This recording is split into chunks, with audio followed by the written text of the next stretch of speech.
Sì, lo so che molti di voi alzeranno gli occhi al cielo e storgeranno il naso, ed è esattamente quello che ho fatto anch'io prima di dover dire quelle 3 paroline che a noi maschietti bruciano tanto.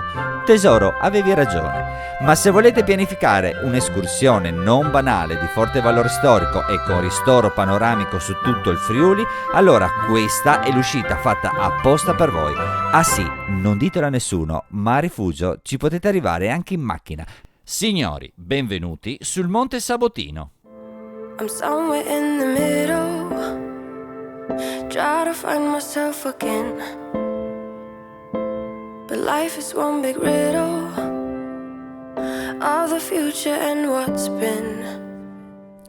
Ma partiamo dal principio, raggiungiamo con la macchina la frazione di San Mauro, proprio ai piedi del monte. Potete lasciarla anche in prossimità della chiesa oppure nel prato subito dopo. Proseguiamo per un breve tratto lungo la strada asfaltata fino al bivio dove si svolta a destra direzione cimitero. Superato il cavalcavia, in breve ci si inoltra nel bosco con 2 possibilità: o salire lungo il sentiero oppure inerpicarsi tra le ripide pietre carsiche. Entrambi i percorsi sono ben segnalati.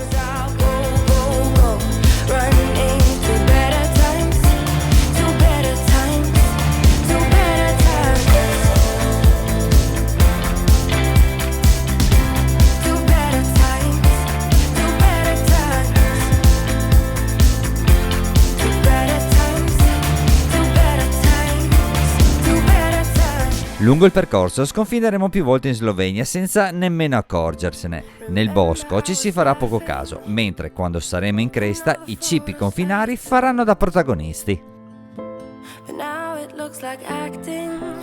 Raggiungiamo in breve la cima del San Valentino, scavato da lunghe trincee e gallerie della Grande Guerra. Oggi la sommità è un luogo di pace e riflessione e i resti della piccola chiesetta sono quanto mai suggestivi. Da qui la vista sulla piana di Gorizia è spettacolare.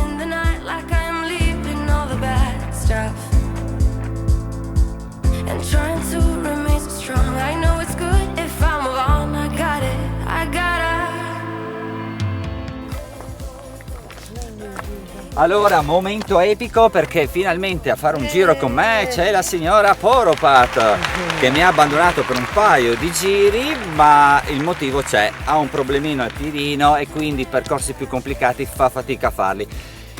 Oggi ne abbiamo fatto uno un po' più semplicino che però comunque ha il suo perché e siamo sul Monte Sabotino, che è un monte alle spalle di Gorizia che ha un valore storico incredibile, roccaforte della prima guerra mondiale, oltre che una volta raggiunta la vetta anche un panorama a 360 gradi che non ha nulla da invidiare alle cime più importanti, assolutamente. Abbiamo una bellissima vista su tutta la pianura fino ad arrivare al mare. Alla destra troviamo il Coglio bellissimo e dietro una buona parte della Slovenia, quindi tanta roba, eh? Sì.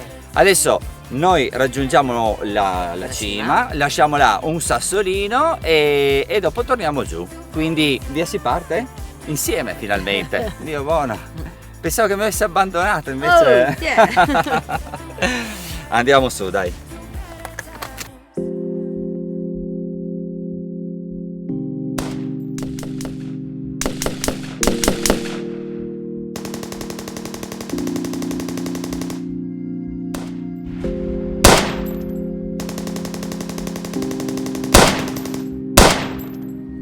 Proseguiamo quindi lungo la cresta per raggiungere il rifugio. Attraversiamo alcune trincee e diverse gallerie dove è consigliato l'uso della torcia per evitare di inciamparsi e farsi male.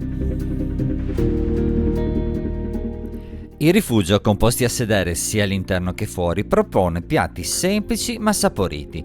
Noi abbiamo preferito rimanere fuori dove la vista poteva spaziare su tutto il Coglio e le nostre bellissime montagne. Per adesso io vi voglio dire solo una cosa, adesso non so se si capisce, ma la fettazza che hanno messo, cioè, è in metri quadrati questo strudel, una meraviglia.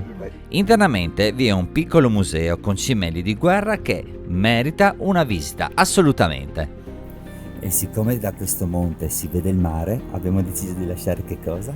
Il sassolino con Due tartarughe. Due tartarughe. l'originalità diabolica di mia moglie. No, vabbè, questo qua non è Va proprio bene, il è massimo. un pensiero, però gli abbiamo voluto bene, anche se non è venuto benissimo, gli abbiamo voluto bene.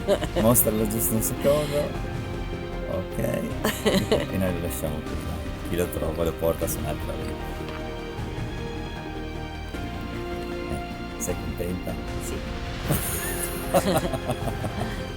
La gita sul Sabotino rimarrà sicuramente nei nostri cuori. Un percorso semplice ma ricco di sorprese. Questa volta non vi lasciamo i dati tecnici perché non vi è bisogno. Godetevi la gita, fatevi una bella birra e 2 salsicce come abbiamo fatto noi. Ammirate la nostra regione da un balcone privilegiato e lasciatevi trasportare dalle emozioni di un luogo che dall'inferno della guerra, e vi assicuro che quassù di porcate ne hanno fatte tante, si è trasformato in un paradiso di grande bellezza.